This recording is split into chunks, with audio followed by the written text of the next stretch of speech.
All right. Welcome again to our ninth session. So we have 10 sessions for the data science specialist class. So this is the ninth session. So we will be talking about the topic performance metrics because we are gearing towards the end of our sessions.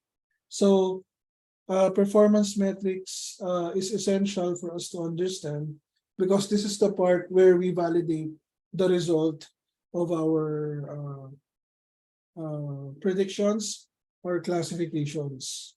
Okay, so let me share to you the second slide. Okay, so the performance metrics, there are four steps to build a machine learning model.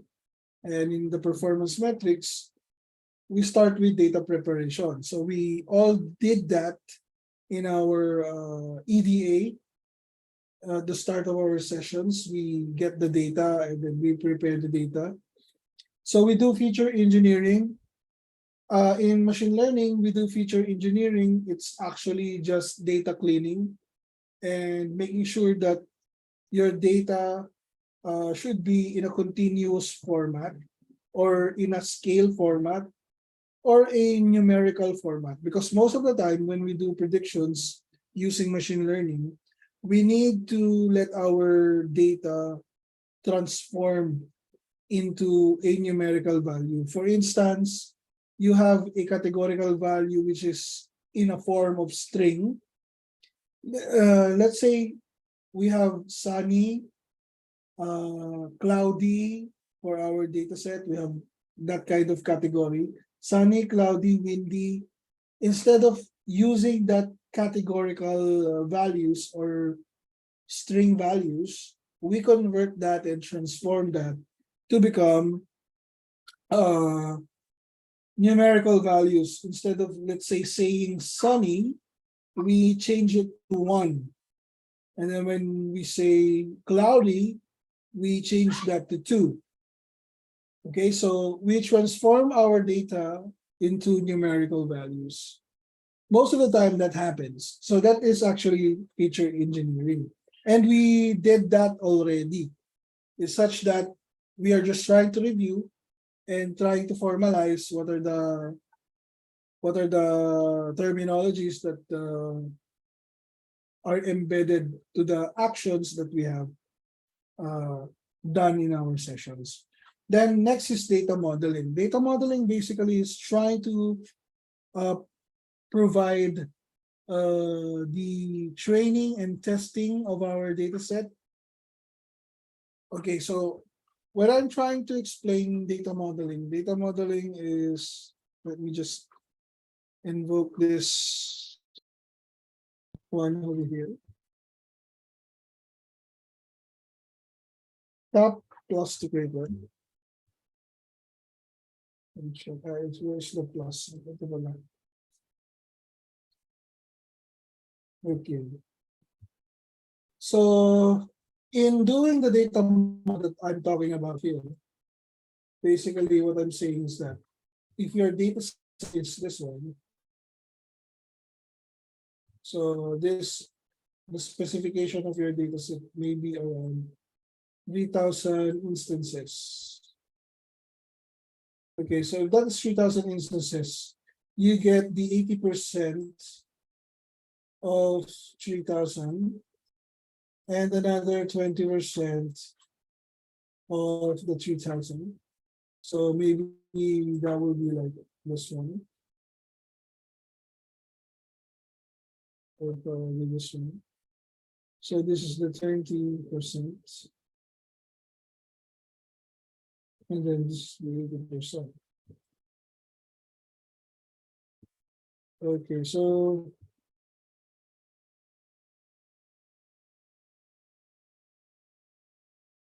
what happens is this is become training of our model.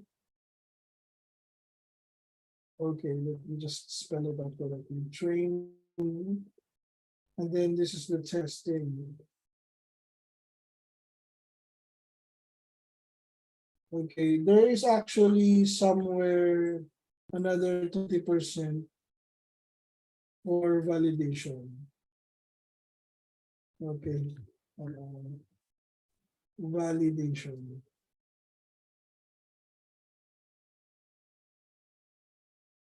Sometimes we get the testing also. We use the term testing also with validation, but it doesn't actually work that way. So to better explain, sometimes when we get the data, we gather the data, we get 3,000 instances as we gather the data with, let's say, the same day. So we get the training, which is 80% of those instances, and then we get 20%. So this is in a random style of getting the 80% and 20%, just like in statistics. Because if you do not implement random sampling when getting the 80% and 20%, you might unconsciously get a biased data set. So again, if you did not use any random way of getting the data, in statistics, this is called random sampling.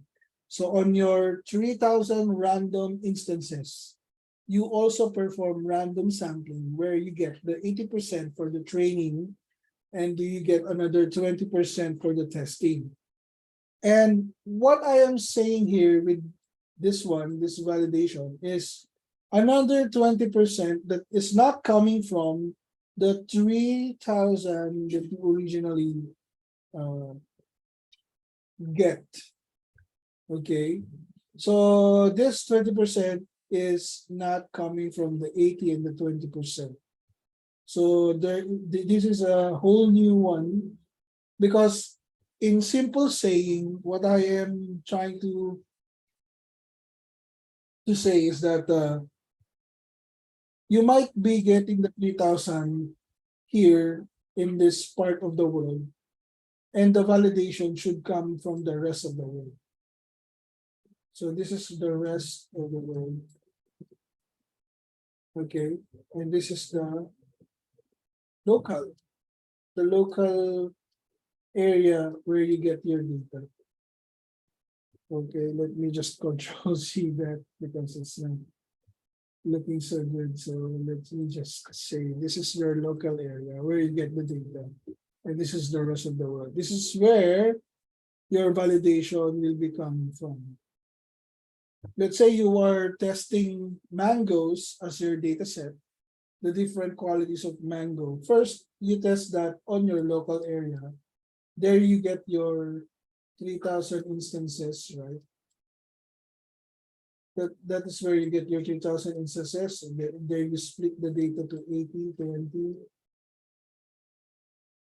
80-20%. Okay. And then let's say you get the accuracy of 85% accuracy on your prediction or classification. Okay. So you get the accuracy. Just have this one. You get the accuracy of 85%. Now you performed your model. This is what I'm saying when we say data modeling. This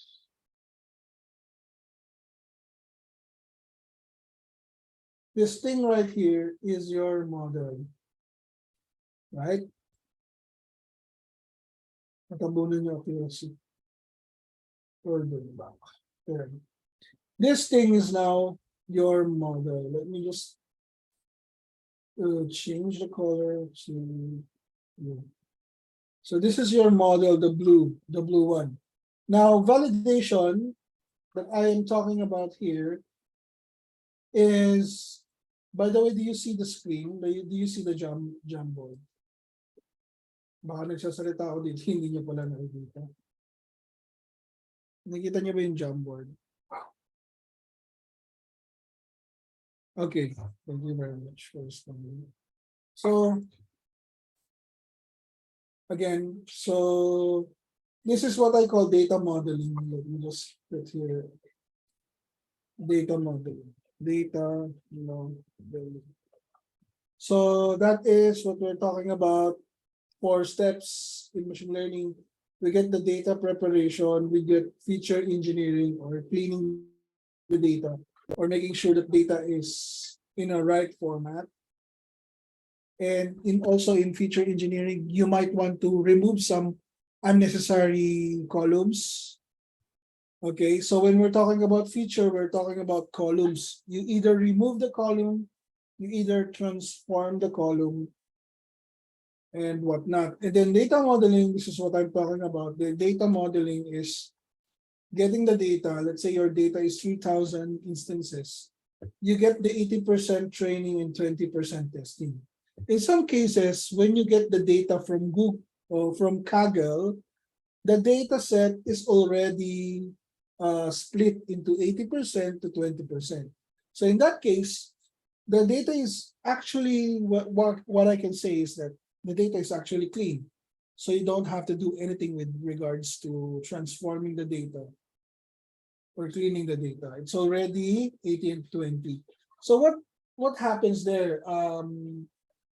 The reason why the previous, let's say, data scientist provides you with the already splitted 80% to 20% data model is that they want you to test the same way that they are testing so that you can validate if their work is correct or not. Because we don't know yet if our work is correct, if somebody outside of our group validates our work. That's why there are some researchers that publish their work and provide data set to the other researchers because they want to validate if their work is correct or accurate. So they want to have a feedback. All right. So now, when you get your model done, also in the data modeling, you get to choose your own machine learning algorithms. And we will be talking that later. So in these sessions, we had supervised learning and then we have unsupervised learning. So in our unsupervised learning, we talked about k-means clustering, right? So for the unsupervised learning, we talk about k-means clustering, and then we have supervised learning.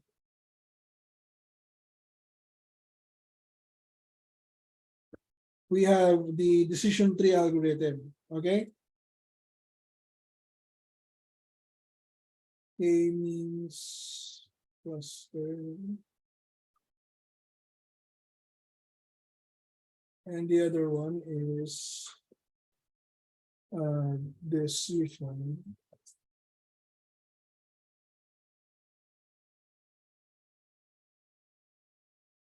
tree. Okay, so that is what we had last time. Now, in this data model, you might want to choose different supervised machine learning if your use case is actually classification or prediction.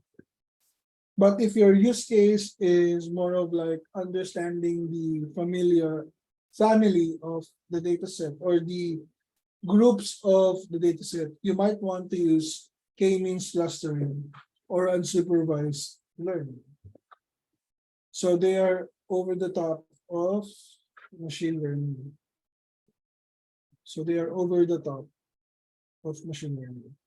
And then machine learning is enhancing your predictive analytics. Again, when we're talking about data science, we have 4 analytics. We have descriptive analytics, which comprise of knowing what is the data and visualizing the data. Also, it includes cleaning the data first before you try to discover what is the data. So basically, descriptive analytics is answering the question, what? And then we have diagnostic analytics, which is the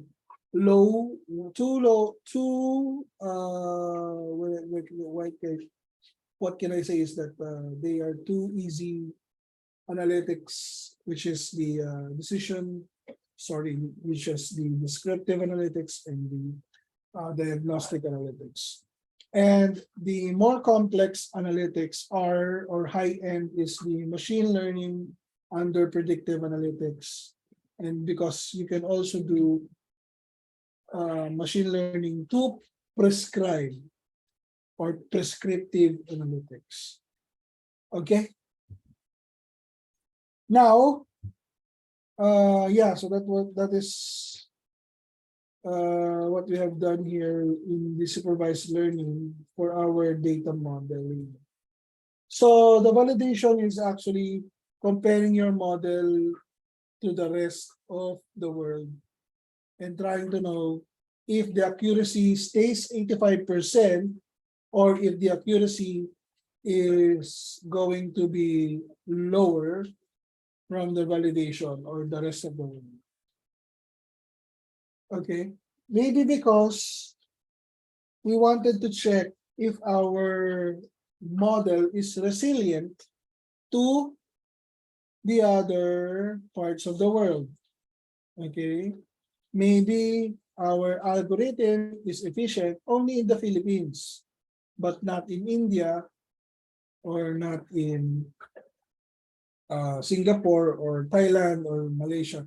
So what we do now is we gather also data from those places and then we test our model. So we get a more universal result in terms with our accuracy. So that is basically data modeling. And in the data modeling, yeah, you get different kinds of machine learning algorithms. So to give you a short feedback, yung mga algorithms na yon is yung k-nearest neighbors, naive Bayes, decision tree. Isa lang yung decision tree doon, neural networks, multi-layer perceptron, support vector machines. Ayan. Okay. So marami pang algorithm to explore. The answer that in a business model, the answer to the business model, sasabihin niyo sa akin, you might want to ask me a question. Sir, kailangan ba namin gamitin lahat ng machine learning algorithms dito sa namin, sa workplace namin? The answer is not necessarily. What works efficiently might be the most optimal. Anong ibig sabihin nun? Hindi kailangan natin yung mga bagong technology gamitin. Kailangan lang natin is kung ano yung nag-work at satisfy natin yung stakeholders natin. Yun yung machine learning algorithm gagamitin natin. We stick to that. So, kasi hindi naman natin kailangan gamitin yung the best na algorithm. Kailangan lang natin gamitin yung algorithm na masasatisfy natin yung stakeholders natin, in that case, our customers, at magiging accurate siya. Kung accurate naman yung result niya, the rest of the time or the usually accurate naman siya, you don't need to replace your algorithm. The only time you replace your algorithm is when it becomes slow. When it becomes slow. Let's say, in choosing the algorithm of a machine learning or a data model that we are building, in choosing the algorithm, it's like choosing a car. So if you are from Novaliches and you are going to Makati, the question is, or the options are Toyota, Ferrari, and Lamborghini. So you have to choose Toyota, Ferrari, or Lamborghini to go to Makati from Novaliches. So the question is, they will all get you to Makati. But the question is, who's gonna be the fastest to get you to Makati. So that's the only way you choose a certain algorithm because of the fast it will take you. Irregardless of the traffic. Let's say there's no traffic. No? Kasi hindi naman siya, wala naman traffic sa machine learning. So, ayun ano. And then, ano pa, pagka hindi accurate yung pinaprovide ng results. So, kunyari, 50% lang yung accuracy niya. So, hindi mo gagamitin yung algorithm na yun. What you will use is an algorithm that is above 80%. Because meaning, if you are choosing an accuracy of 80%, you are answering 80% of the problems of the company. Probably that's going to be the right explanation of that. So you don't want to choose 50% because that is like parang guessing. It's if you have accuracy of 50%, you are just guessing. If you are having a 70% accuracy, you are just you are weak. Parang weak yon, yung algorithm mo weak if your accuracy is 70% because you still have 30% room for errors. But if your accuracy is above 80, you are on the average part of the solution. Your machine learning tries to solve 80% of the problem, so that's the average. So meaning from 10 customers, you will serve 80 or 8 customers, 80%. So dalawa lang yung magiging mamaya. So the ideal is 80% accuracy. That's the reason why we change algorithms, because maybe our data set doesn't fit to that certain algorithm. And then we have the performance measure. So that's what we are talking about today, because we have a lot of performance measures and we need to understand those performance measures. Okay, so after doing the usual feature engineering, selection, and of course, implementing a model and getting some output in forms of probability or a class, the next step is to find out how effective is the model based on some metric using test datasets. So again, we're talking about test datasets. So we're talking about knowing the accuracy from the 20% test data. Now, so you should not be confused anymore with that, no? Pag sinabi nating data modeling, we get the 80% and 20%. And what will happen to the 20%? We use that 20% for the performance metrics. So we use this 20% for the performance metric. Okay. So ginagamit natin yan for our performance metric. So that is the 20%. Yeah. So your 20% can be from 3,000, no? 60 instances. Sorry, 600 instances. So from your 3,000, you get 600 instances for testing.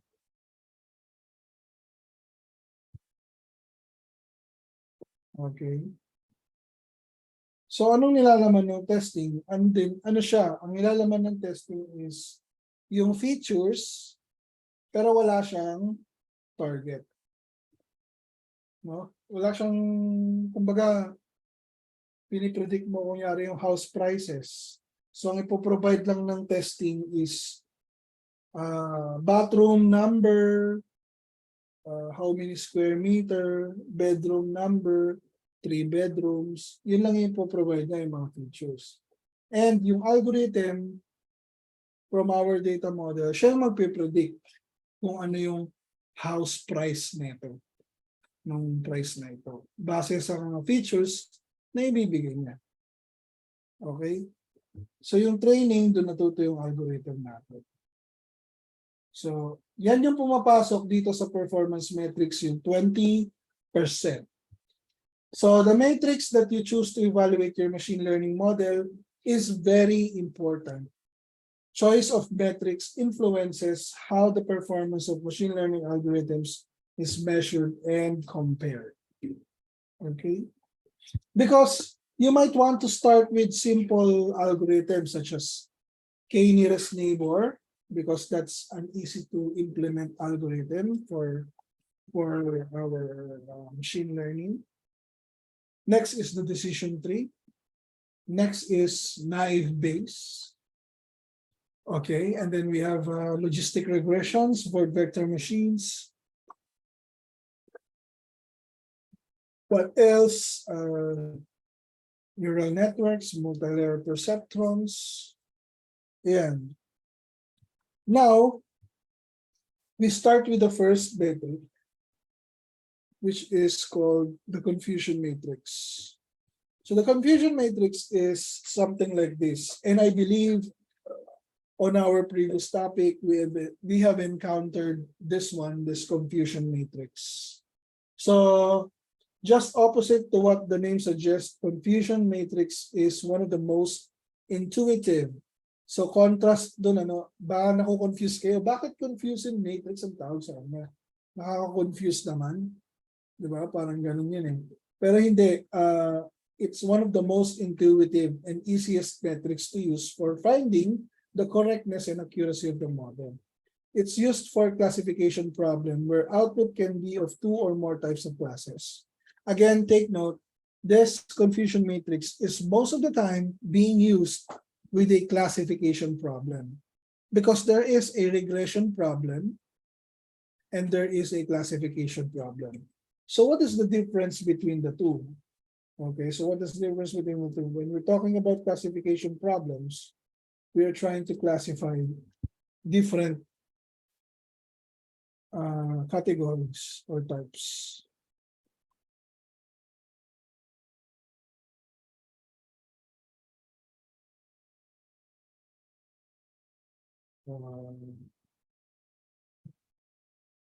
Yeah. So they are different. So this is classification.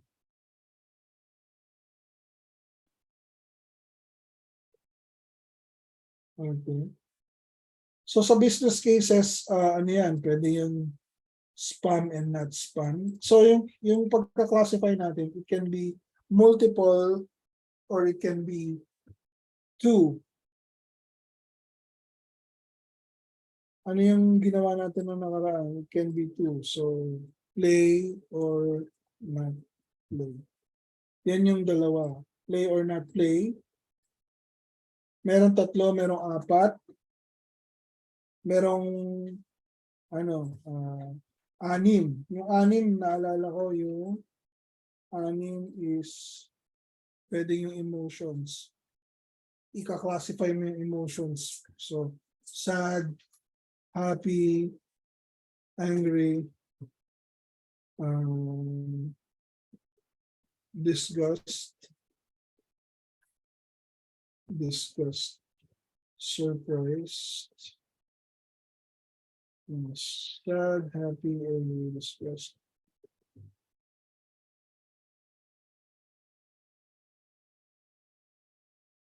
Brave. Yeah, something like that. Afraid or fear.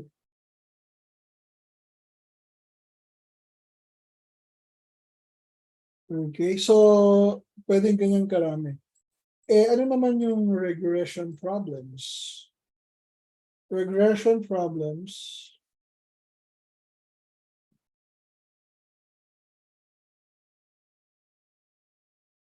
aka prediction problems. Ang ibig sabihin naman ng regression problems or prediction problems is continuous yung value na pinipredict mo.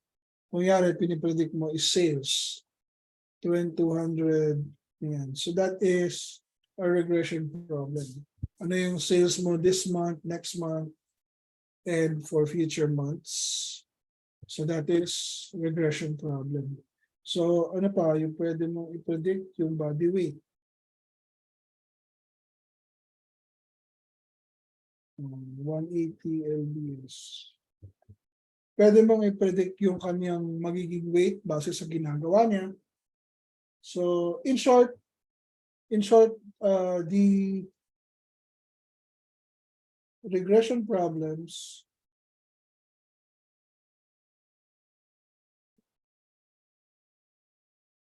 and prediction problems are tied up with continuous numbers or numerical, while classification problems tend to be categorical in nature or different types.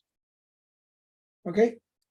So in this one, classification matrix, this is not used for regression problems, but rather in classification problems. Because in this one, you try to segregate the true positives from the false positives and segregate the quadrant of the false negative to the true negative. Okay. So this is the, so we have the actual and predicted. So the actual is on the upper part, actual data, and then the predicted part is on the left side data.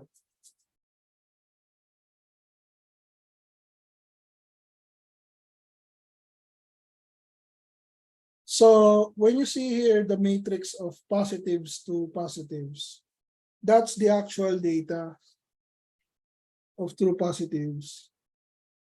And then the predictions on the negatives should be predicted negative. Okay, so usually this is a two-class prediction. So you will get a table if you do a confusion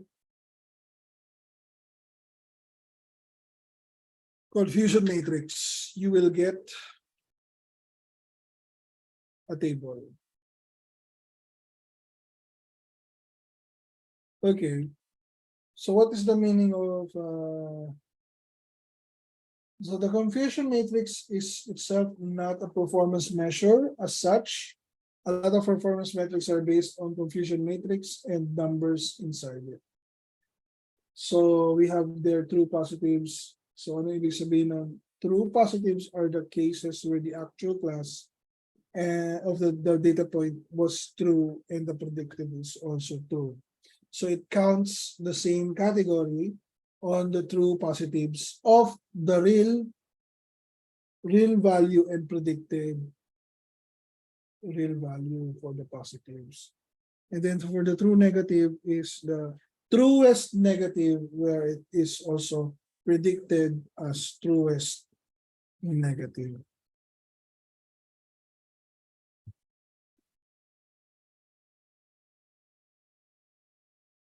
May question ba doon?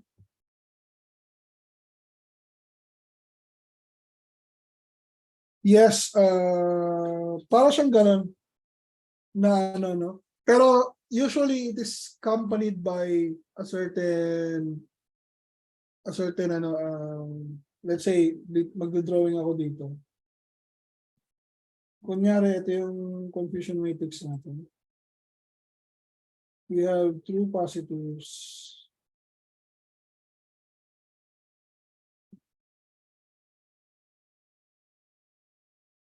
We have true negative, true positives, true positives.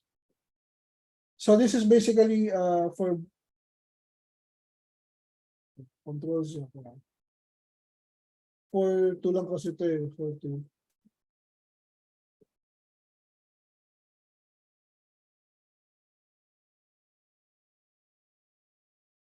So, ganyan yan, di ba? So, parang ganito rin yan dito sa baba. Then, meron pa yan kaakibat na let's say yes or no. Tapos no, ganun. Parang ganun. So, yung yes is nasa left side. Kunyari meron tayong yes na 12. Tapos meron tayong no na 3. So, ang nangyari dito, lumabas, is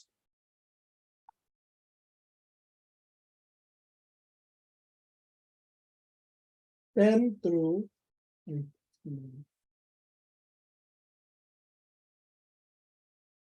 10 tapos 5. Tapos lumabas naman dito, we have 6 tapos ito na ay 14. Okay, nakuha mo yun? 6 tapos ito 13.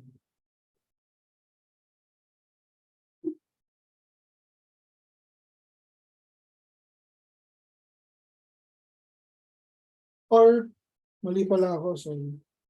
Ito pala yung 14, tapos ito ay 6. Yan. So, in predicting yes, nagkamali siya ng how many? 5 times. 5 times siyang nagkamali in predicting yes. Yun ang ibig sabihin nun. Tapos in predicting no, nagkamali siya ng 1 beses. Nagkamali siya ng 1 beses. Kasi yung totoo naman na 5, nandyan talaga sa posisyon na yan. Nasaan mo? Tapos yung 14, nasa yes naman talaga. Ano pala ito, no? 6. Sorry, dapat pala ito ratios. Hindi pala ito dapat 14. Dapat pala this is 9. 9. Sorry for that. Sorry for that. Dapat pala 9 to. Kasi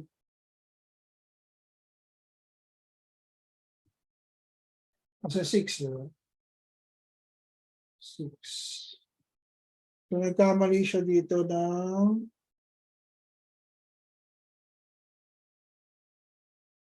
sorry. Ulitin natin. Malito yung mata ko. Dito, sa predicting of yes, nagkamali siya ng 3 beses. Ay, ng 2 beses. Dito nagkamali siya ng 3 beses. In predicting no.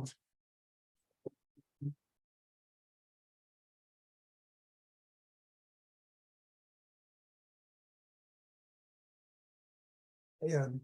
Nagkamali siya ng 3 beses dito in predicting no. Kasi, pala hindi ito ang binilugan ko. No? Kaya kayo nalilito. Ang binilugan ko dapat. Nagkamali siya dito ng 2. Ayan.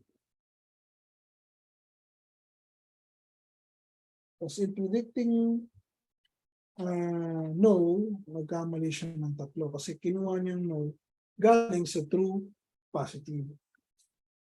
Kasi ang true negative niya lang ay 3 lang talaga.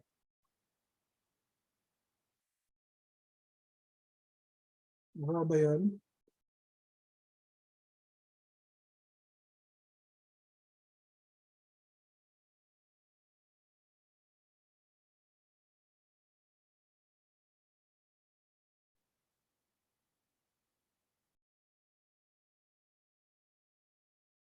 So meron siyang error na 2.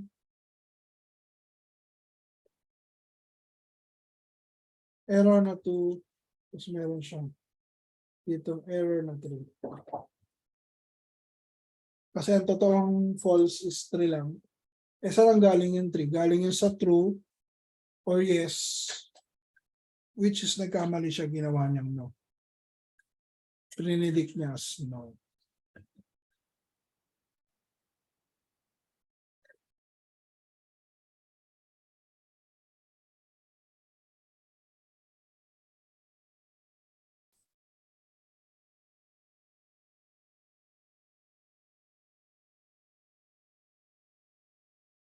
Okay.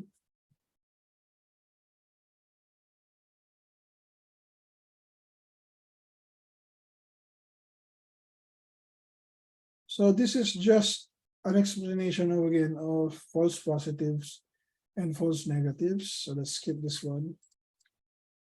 So when to minimize what? We're talking about confusion matrix now. So we want to minimize the errors and increase the accuracy.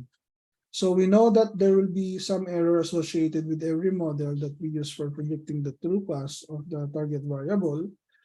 This will be the result in the false positives and false negatives.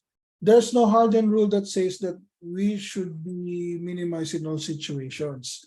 It purely depends on the business needs in the context of the problem you're trying to solve, based on what might want to minimize either false positives or false negatives. Parang depende na yan sa business natin kung baka gusto niyang gawin, damihan yung false negative. Doon lang naman natin siya i-adjust. Pag gusto natin gamitin yung false positive, ganyan. So, depende pa rin sa kanya. Naman. So, minimizing false negatives. Let's say in our cancer detection problem, example, out of 100 people, only 5 people have cancer. In this case, we want to correctly classify all the cancerous patients as even as very bad model. Predicting everyone as non-cancerous will give up 95% accuracy.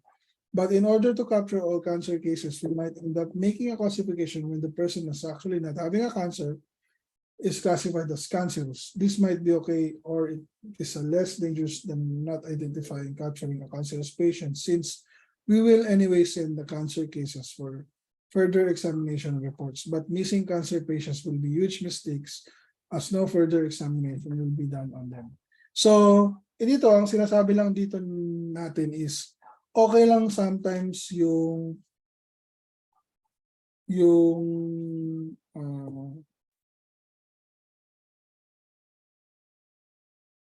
true positives tapos nagkakaroon siya ng ano. Kung marami naman ang magiging magiging correctly positive instances. Parang ang sinasabi niya lang yung accuracy, no? May 5 lang talaga na pero meron pa ring mali. Okay lang 'yun, kasi ang importante marami pa rin ang true positives na makita kaysa sa false positives. Kasi pag ang true positives ang nanaig, at least sa cancer business case, at least lahat pa rin is itetest kahit yung iba false positive. Katulad nito, pinapakita sa diagram, 6 yung true positives, tapos 5 lang yung false positive. In this case, kahit na may mali tayo na makuha sa true positives, or kahit meron tayong makuha pala sa false positives, at least marami naman tayong nakukuha sa true positives. Okay lang yun. Kasi either way, ititest pa rin naman sila. Kumbaga meron pa rin talagang expert na doktor na magtetest sa'yo. So ginagamit lang kasi usually natin tong machine learning to get at least bigger people. Parang katulad sa ChatGPT. Hindi mo naman siya maasahan 100% kasi yung data set niya or yung data na pinoprovide niya sa'yo, luma rin. Pero at least, napakikinabangan natin siya in a way sa mga katulad ng revise this article. Can you generate me a resignation letter? Ganon, kunyari, can you generate me a love letter? Can you create me a Tagalog love letter?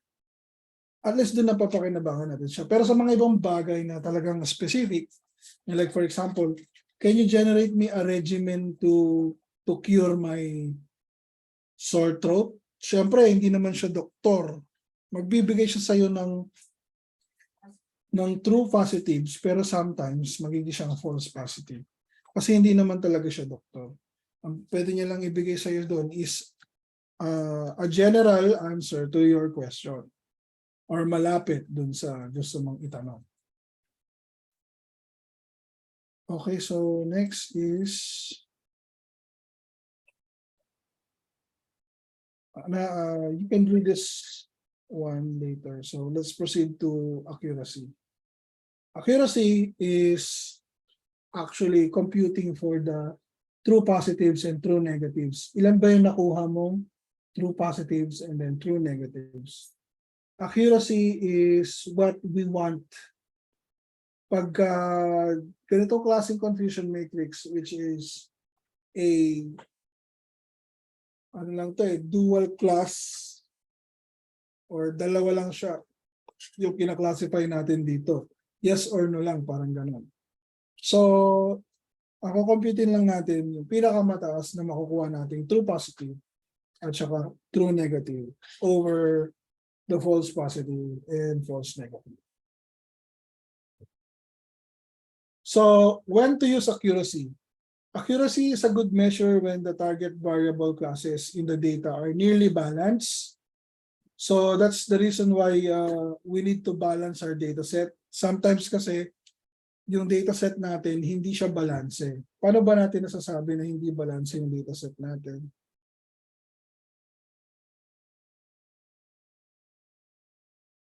So meron tayo ditong survey, kunyari may survey tayo.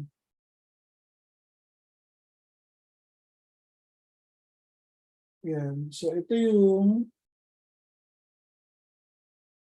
survey natin.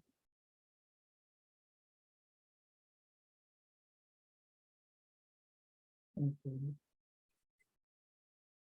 Minsan naman talaga kasi hindi natin makukuha yung pinakatamang survey. Talagang minsan meron yung butal at saka meron yung sobra. Yes. Kunyari, dumami yung yes kaysa sa no. Diba? Mas marami yung target mo na yes tas no. Kunyari, this is a spam email. Marami yung nakuha mong yes. Usually, ang ginagawa natin dyan is we cut them. We cut them. So, kinakat natin siya para maging pantay sila. So, kinakat natin siya using a random sampling. So, the only problem with this one is minsan may mga dataset tayo na di na natin siya pwedeng i-minimize kasi sobrang liit na ng data natin. Kunyari, it's such that this data is around 13, tapos ito around 7. So sayang yung ibang data, ba't ka pa ma-minus? The usual answer to that is to increase the number of samples. Yan ang tamang approach kasi pagka 13, 17, very, very lacking yan. So para gumana yung accuracy natin, yung pinag-uusapan natin na accuracy natin dito, dapat pantay ang dataset natin. Ideally, ang dataset dapat pinapantay para mag-siyang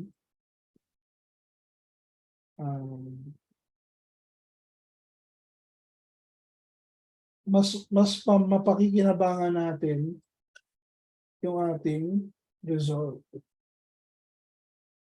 No? kailangan pantay siya. So you can use resampling methods in statistics. Yan. Para mapagpantay natin yung data natin.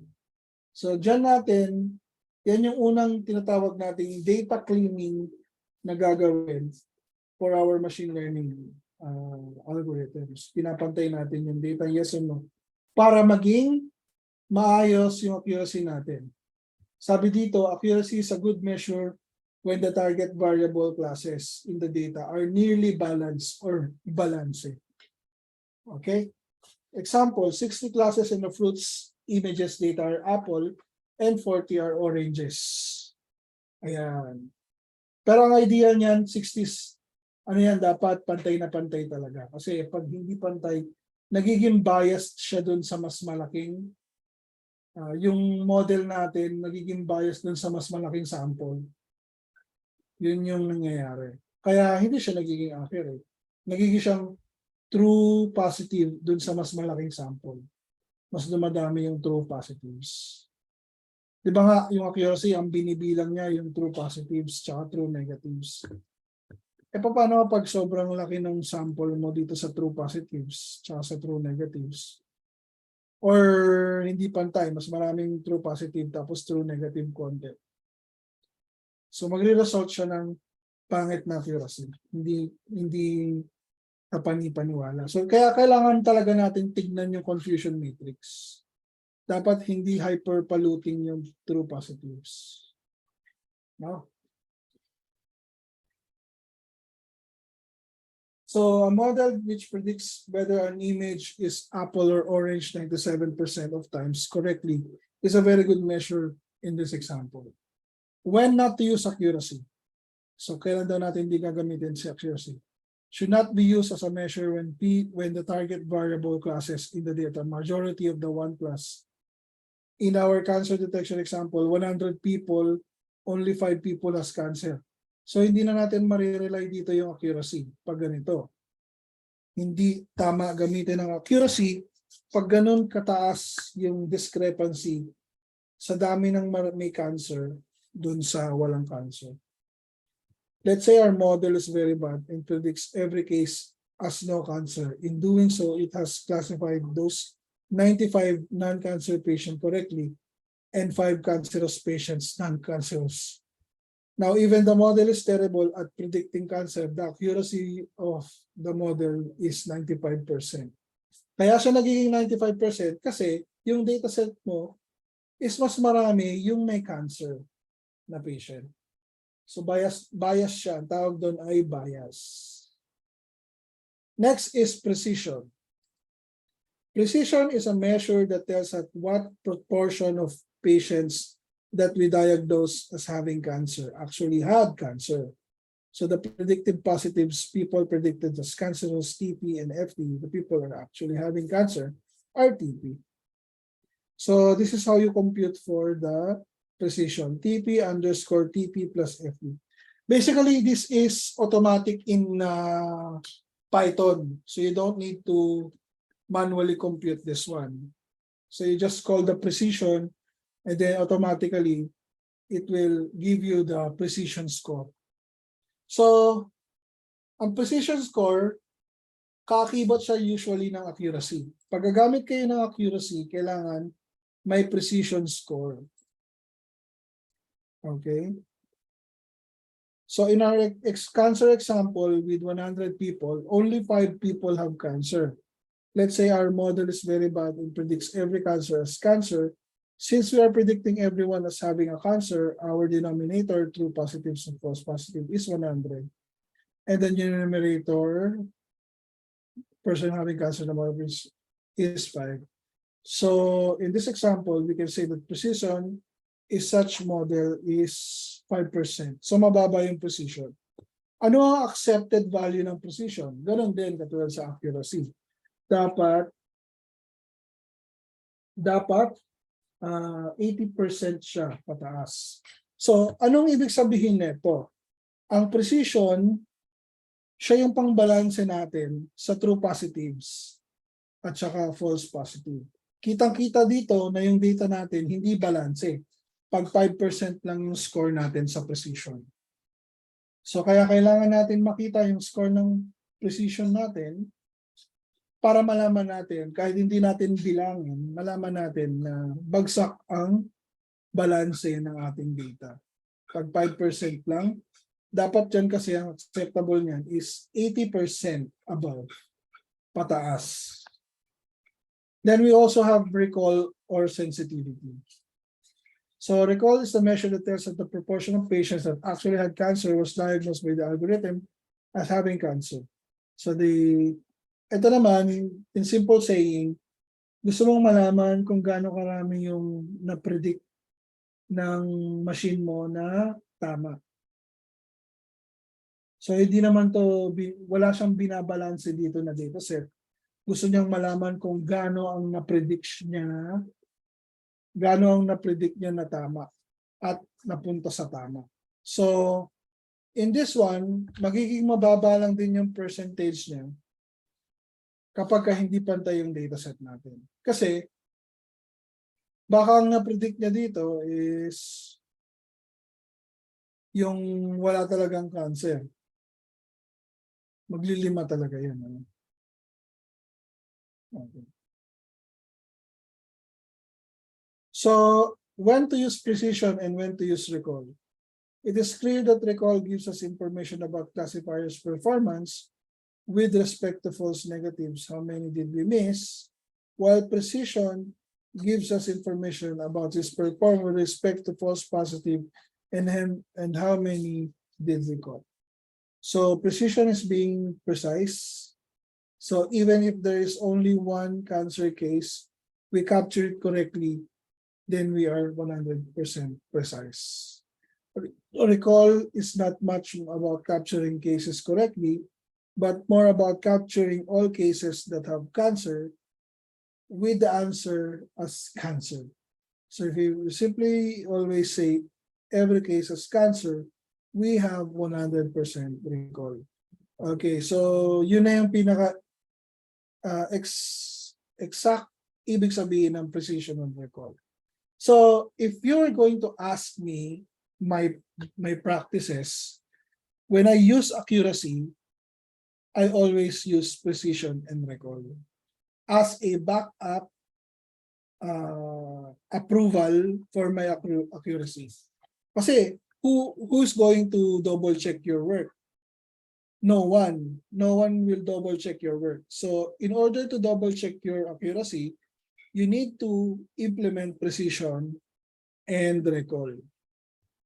So basically, if you want to focus more on minimizing false negatives, we would want our recall to be close to 100% as possible.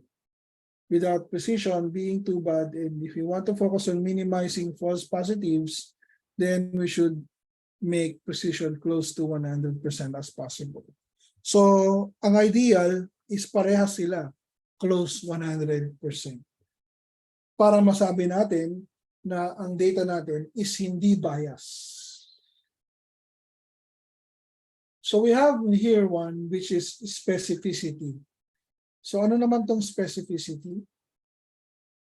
So specificity is a measure that tells us what proportion of patients did not have cancer, were predicted by the model is non-cancerous, the actual negatives. So specificity is the actual negatives and doesn't have the cancer. In our cancer example, with 100 people, with 5 people actually have cancer, let's say that the model predicts every case as cancer. So our denominator false positives and true negatives is 95%. Sorry, 95. And the numerator person not having a cancer model predicting the scenario is 0. Since we predict every case as a cancer, so in this example, we can that specificity of model is 0%. So yung specificity nito is yung pinaka nakapokus siya dun sa wala talagang cancer. In most cases, wala talagang cancer. Yun yung gusto niyang Ito ay nangyayari kapag ginagamit to para ma-check yung pinaka-model mo, yung specificity. So, usually ginagamit to kapag sa mga neural networks kasi baka nanguhula lang yung neural network or na-feed mo lang siya ng data na mali yung pagkaka-interpret niya. So, pag neural network, nilalagyan ng specificity yung performance measure. Next is of our performance measure is the F1 score. So we don't really want to carry both precision and recall in our pockets every time we make our model for solving a classification problem. So it's best we can get a single score that can represent both precision and recall. So one way to do that is simply taking the arithmetic mean, where P is the precision and R is the recall. But that's pretty bad in some situations. Why? Suppose we have 100% credit card transactions, of which 97 are legit and 3 are fraud. And let's say we came up with a model that predicts everything as a fraud.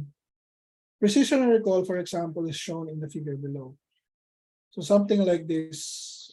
So mababa yung sa fraud and in fraud na taas. So we get a precision of 3% and a recall of 100%. So pagka ginamit mo lang yung simpleng arithmetic mean, which is P plus R over 2, mataas pa rin yung yung combination mo no, kaya hindi po pwede yung PR, which is in reality hindi natin tatanggapin dapat yung model na na-create natin kasi kung papansin niyo yung precision sobrang baba at yung recall, so there's something wrong with what you are doing, in short. So in this case, we cannot use a simple arithmetic mean of P plus R over 2. So we need to use a sophisticated computation, which is the F1 score, to compute for the combination of the precision and recall. So in simple saying, when you want to use F1 score, is you don't want to have the precision and recall. Parang gusto mo mangyari is i-summarize mo siya using F1 score. So this is another proof that you are doing good with your precision and recall by adding one more measurement metric, which is F1 score. So if you will ask me kung ano yung practice ko, I usually use accuracy, precision, recall, and F1 measure. Kasi minsan yung precision and recall, katulad nito, nagkakaroon pa siya ng problema eh. Hindi pwedeng precision and recall lang. So yung F1 measure, ginagamit ko din siya. So this is the computation of the F1 score. So it's 2 multiplied by the precision multiplied by the recall over summation of precision over recall. Then we get 5%. So this summarizes that it tells us that there is a problem with the precision. There is a problem with the precision. So with the use of the harmonic mean, it will direct us to where the problem is. So doon nanggagaling yung F1 score, nanggaling siya sa harmonic mean. Then we have the log loss. Logarithmic loss or log loss works by penalizing the false classification. So ito yung logarithmic loss, parang ginagawa niya is ini-scorean niya yung mali na classification mo. So etong log loss, pwedeng ito na lang yung gamitin mo na instead kung wala kang precision and recall, tsaka kung wala kang precision and recall, pwede mong gamitin yung log loss. Tapos, ang accuracy mo na lang is accuracy. Ang performance metric mo na lang is accuracy, F1 score, and log loss. Okay, log loss. Then next is area under the curve.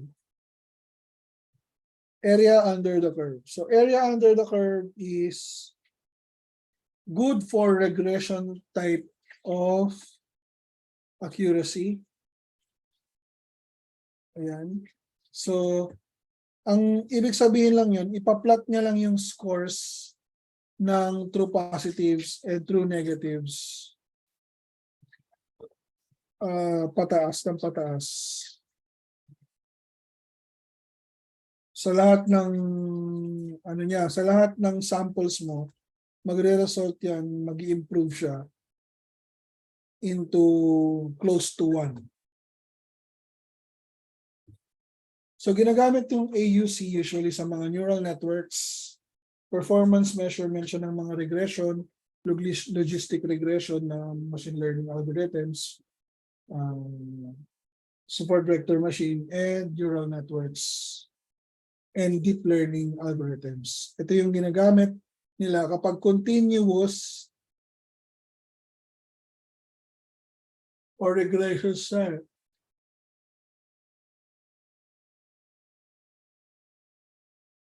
Okay, so that is the TP rate, true positive rate, and the false positive rate.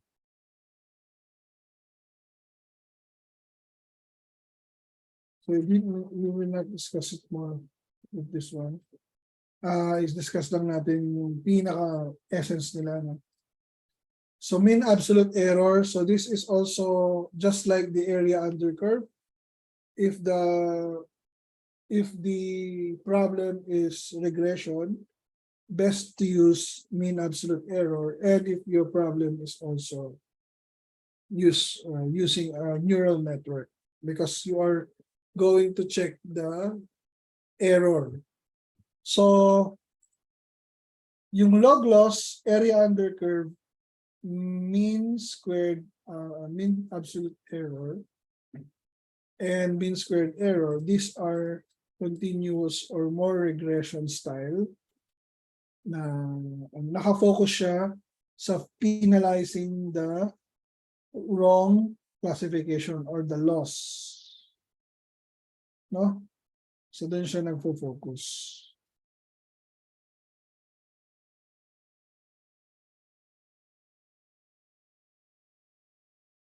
So there are three tables below show examples where May is steady and RMSE increases as the variance associated with the frequency distribution of error magnitudes also increases.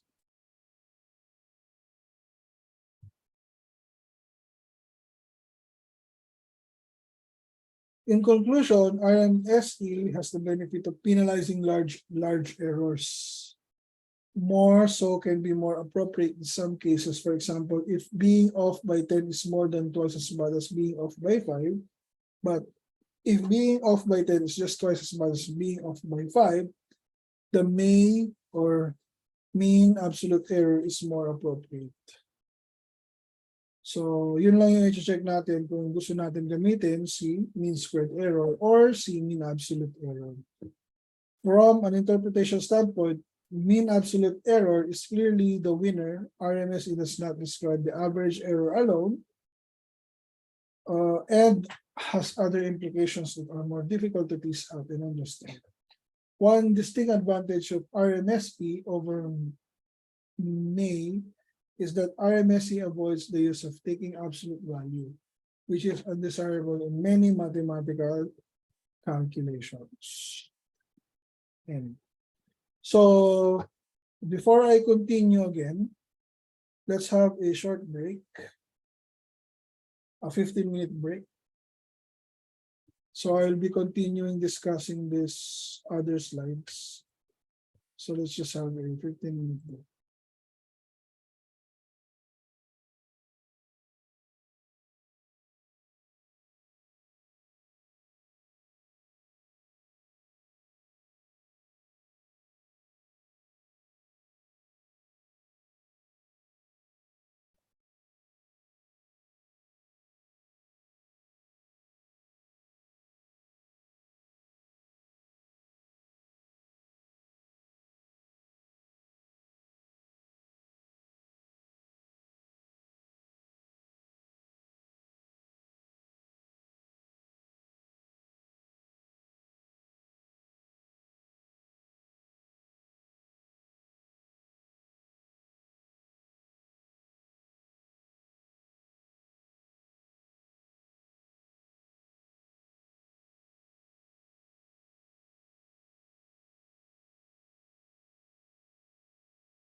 Okay, so we're back to our discussion. So now we will have more uh, notes. Okay, so we have here, as you can see on the diagram, we have machine learning. So this is just, I want to show you that in the area of data science, the reason why data science is booming as a buzzword nowadays is because of this machine learning, which is inside the concept of data science. This machine learning is basically coming from the perspective of a computer science major. So inside machine learning is the combination of computer science programming algorithm and at the same time uh, data manipulation. So that's the reason why machine learning make made data manipulation, or should we say data science nowadays, as very popular.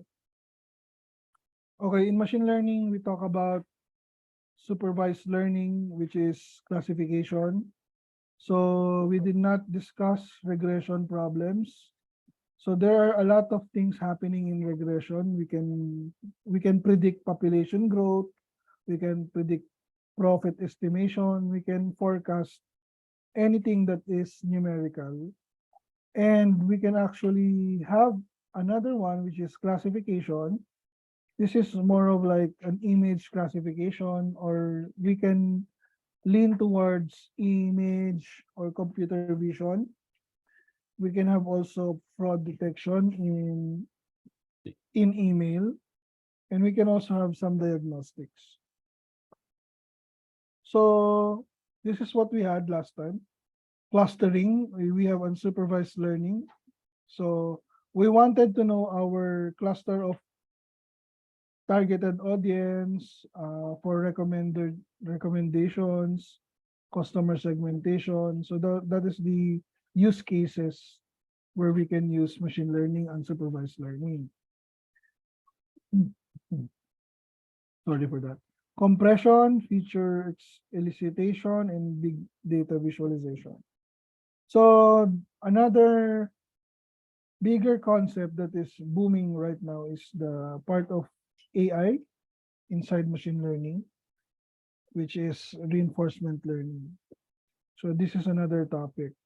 Learning data science is actually, or should be learned after you have learned the basics. This is a continuous learning process.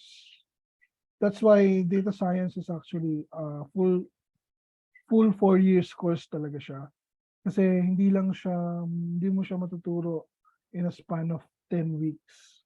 Puro basics lang usually ang matuturo mo sa kanya if that's the case. Or parang yung scrape niya, yung bottom of the iceberg, hindi mo pa talaga siya matuturo in a span of 10 days. So, ito pa sana yung mga pwede pa nating matutunan. So, pwede ninyo tong tignan. So, which is, meron mga tao, ang ganti yung kanilang pag-aaral, nag-aaral sila ng classification muna. So, minamaster nila yung mga algorithms with supervised learning classification, naive Bayes, decision trees, support vector machines, random forest, k-nearest neighbors. So yan muna yung pinopractice nila and minamaster nila. And then next is regression problems.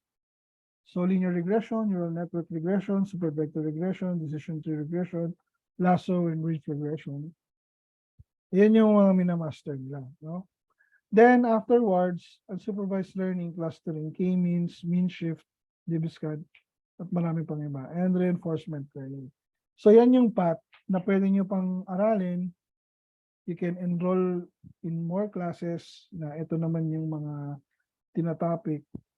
Ayan. More focus on unsupervised learning, reinforcement learning. Ayan. So, ito yung usual na pagkakamali ng mga nag-aaral ng data science. Minsan, intertwined sila dito sa classify and predict. So, these are the guided questions. If you want to classify, let's say your machine learning algorithm is decision tree. If you want to classify, the question should be response variable has only two categories or the response variable has multiple categories. Example of two categories is yung play at saka do not play. Ayan. Pag masyadong mainit sa labas, magpi-play ka or not play or yes or no. Then if yung multiple categories, yan yung iris dataset. Yan yung isa ba siyang iris setosa, iris virginica, or iris versicolor. Okay? Pero kapag pinipredict naman natin yung mga continuous numbers or numerical, we are trying to predict. Okay? Yung volume, yan. Predict yung tamang sinasabi dyan.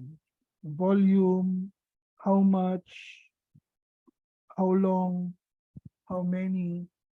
Hindi yan classification. It's more of like prediction. Okay? So, predictive analytics is the one that we are talking about here in our class. And machine learning makes our predictive analytics much more efficient. So predictive analysis is forward-gazing techniques of analyzing historical data to forecast accurate future outcomes based on varieties of set parameters. The increasing demands of effective data analytics have brought machine learning algorithms to intertwine with predictive analytics.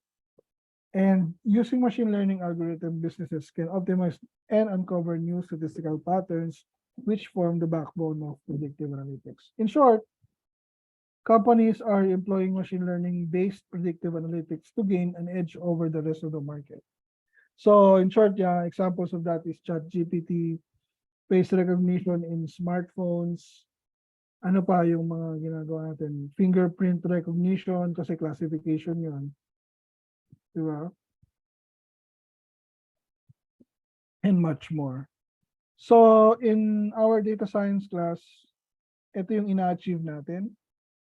Ito yung unang part ng first meeting natin, descriptive analytics, where we do visualizations, exploratory data analysis. Yan yung ginagawa natin sa descriptive analytics. Yung value niyan, kung mapapansin niyo is pinakamababang value. Naalala ko nga, may kausap ako na data analyst eh. So parang feeling niya, ang baba nung ginagawa niya. Kasi usually kapag data analyst ka, nandito ka lang sa perspective ng descriptive analytics. So pwede ka na rin magkaroon ng diagnostic analytics pwede ka magkaroon ng wait lang. Dito, sa diagnostic analytics, ito na yung pinaka parang ano yan. Magkakibat. Ito na yung magagawa mong pinakamataas sa data analysis. Yung diagnostic. Yung dalawang mataas, ito, this one, these are the higher values. Ito yung kinakailangan mo ng gamitan ng machine learning and statistics.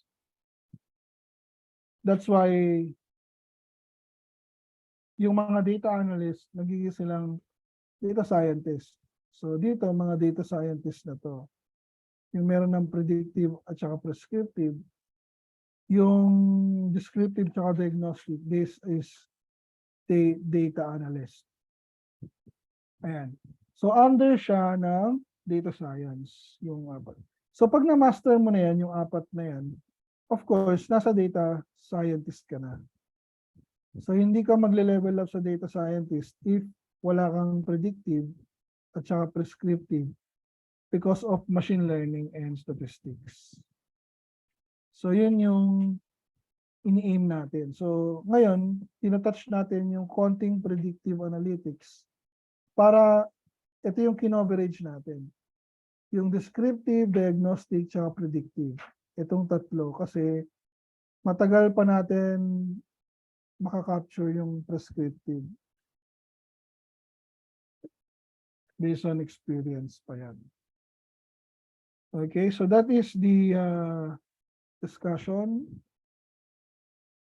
on session 9. Now is your time to shine. Because you're going to show me your progress for your reporting, your proposal, no? So yung proposal ninyo, sana yung proposal ninyo or yung inyong project is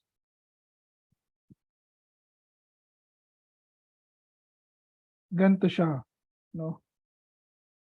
Sana ba yan? Ito siya. Meron siyang data preparation, feature engineering, data modeling, performance measure. So, ganyan nyo siya i-discuss.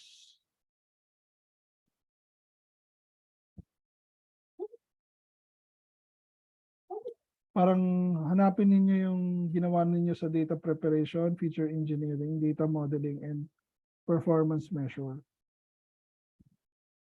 By the way, kamusta na pala ang inyong ano dyan?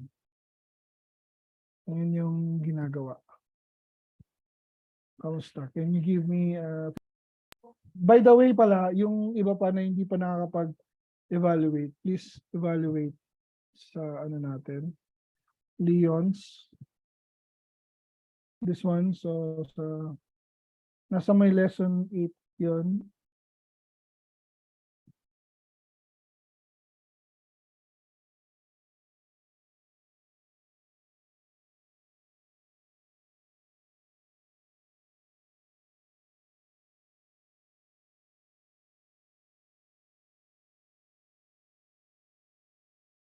Nandito yun sa lesson 8. Please answer the evaluation.